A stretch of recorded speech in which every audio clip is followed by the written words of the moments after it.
So yun, magandang umaga mga kababayan, mga ka-idol ko dyan. So good morning. So dito nga pala tayo ngayon sa resort na tinatrabahoan ko. So day off ko mga ka-idol.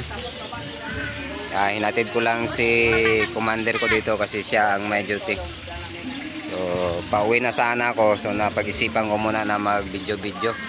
So pasensya na sa mga kababayan natin dyan na wala tayong masyadong upload kasi wala masyadong signal na dito doon sa amin sa bahay, kaya hindi ako masyadong makapag-upload. At isa pa mga ka-idol, may trabaho din tayo, so napag-isipan ko na mag video muna para mayroon akong i-upload ngayon sa ating channel. So pauwi na ako mga ka-idol. So mayroon ng mga nagsidatingan ng mga customer dito sa resort na tinatrabahoan ko.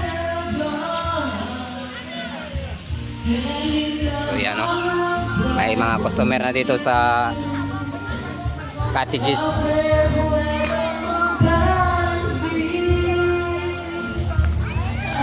So flex ko lang pala sa inyo yung tinanim kong bougainvillea.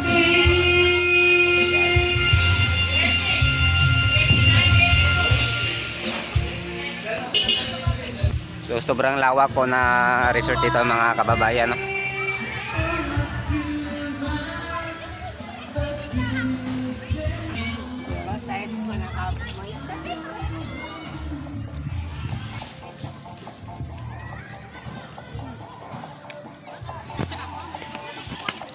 So yun, palabas na tayo sa entrance. So Happy New Year nga pala sa lahat.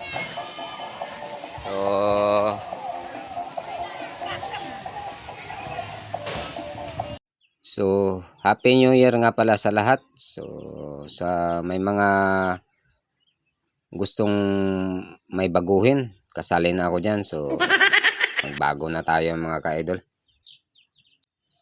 Dapat may baguhin tayo sa darating na 2026. So palabas na tayo dito mga ka-idol. So bino-voice over ko na lang mga ka-idol kasi may music na sila dito sa entrance. So baka makapire tayo. So shoutout nga pala kay idol natin, no, Katsuyak, si Momo. Magsayaw-sayaw na dito sa entrance. So ito nga pala yung entrance mga ka-idol. Yan, yun ang entrance ng reception. At ito yung highway na. Diretso na yan doon sa town. So pauwi na ako mga ka-idol. Happy New Year sa lahat. Thank you for watching guys. Love you all.